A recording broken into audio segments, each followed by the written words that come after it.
الصلاة والسلام عليك يا سيدي يا رسول الله يا حبيب الله يا حبيبي يا رسول الله صلى الله عليه وسلم.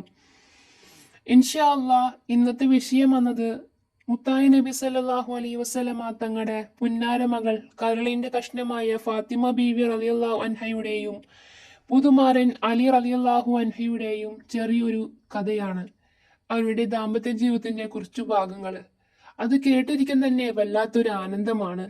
ആ ജീവിതത്തിൽ തന്നെ നാം കുറച്ചു കാര്യങ്ങൾ മനസ്സിലാക്കേണ്ടതുണ്ട്. എന്തായാലും വഴിയിക്കേണ്ട, കഥ തുടരാം. പരുക്കൻ ജീവിതം.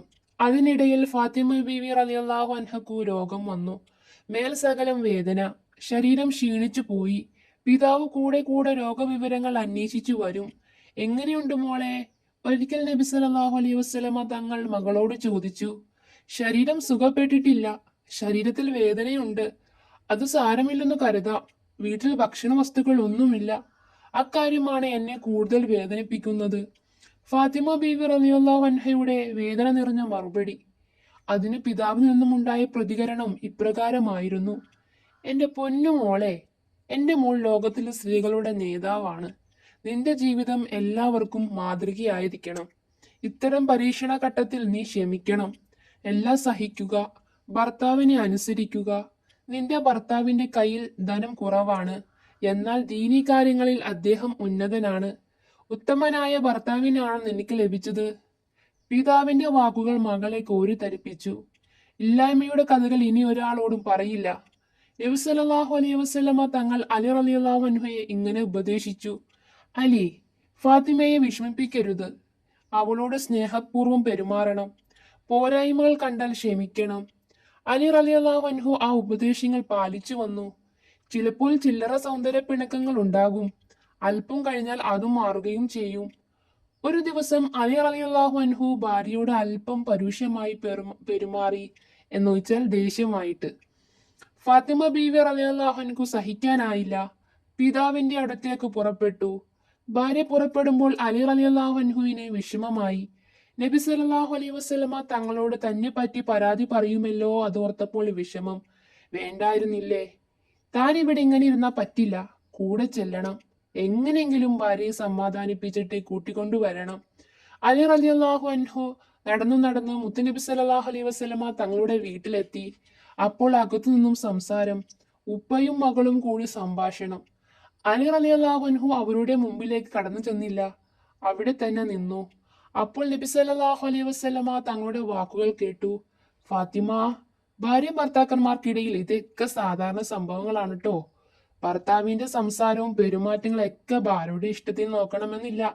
നീ പിണങ്ങി പോവരുതേ. ആ വാക്കുകൾ കേട്ടപ്പോൾ അലി റളിയല്ലാഹു അൻഹുവിന് കടുത്ത ദുഃഖം. അലി റളിയല്ലാഹു അൻഹു കടന്നു ചെന്നു. എന്നിട്ട് ഭാര്യയോട് പറഞ്ഞു, ഫാത്തിമ, ഞാൻ ഇനി നിന്നോട് ദേഷ്യപ്പെടുകയില്ല.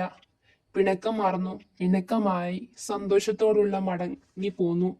അലി റളിയല്ലാഹു അൻഹു മികച്ച കവിയാണ് കേട്ടോ. എന്നാലുണ്ടല്ലോ നമ്മുടെ ഫാത്തിമ ബീവി റളിയല്ലാഹു അൻഹു ഒരു കവിത്രിയുമാണ് കേട്ടോ. എന്തായാലും ഒരു ആനന്ദം. ചിലപ്പോൾ സംസാരം കവിതയായി മാറും. നബി സല്ലല്ലാഹു അലൈഹി വസല്ലമ തങ്ങളുടെ ശിക്ഷണത്തിൽ വളർന്ന കുട്ടിയാണ് കേട്ടോ ഫാത്തിമ ബീവി റളിയല്ലാഹു അൻഹ. സംസാരത്തിൽ പോലും നബി സല്ലല്ലാഹു അലൈഹി വസല്ലമ തങ്ങളുടെ പകർപ്പ് തന്നെ. അലി ഫാത്തിമ ദമ്പതികൾക്ക് സന്താനങ്ങൾ 5 കേട്ടോ. ഹസൻ റളിയല്ലാഹു അൻഹു, ഹുസൈൻ റളിയല്ലാഹു അൻഹു, മുഹ്സിൻ റളിയല്ലാഹു അൻഹു, സൈനബ് റളിയല്ലാഹു അൻഹ, ഉമ്മു കുൽസൂം റളിയല്ലാഹു അൻഹ. മുഹ്സിൻ റളിയല്ലാഹു അൻഹു ചെറുപ്പത്തിൽ തന്നെ മരണപ്പെട്ടു. മാതാപിതാക്കളെ വേറെ ദുഃഖിപ്പിച്ചൊരു സംഭവമാണ്. ഹിജറ 11 റമദാൻ മാസത്തിലാണ് ഫാത്തിമ ബീവി റളിയല്ലാഹു അൻഹയുടെ വഫാത്ത്.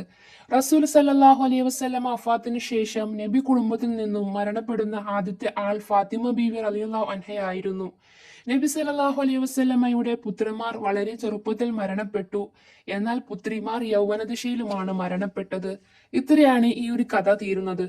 ഇതിൽ നിന്നും മനസ്സിലാക്കേണ്ടത് എന്താന്ന് വെച്ച് കഴിഞ്ഞാൽ, നമ്മളുള്ളത് കൊണ്ട് നാം തൃപ്തിപ്പെടുക.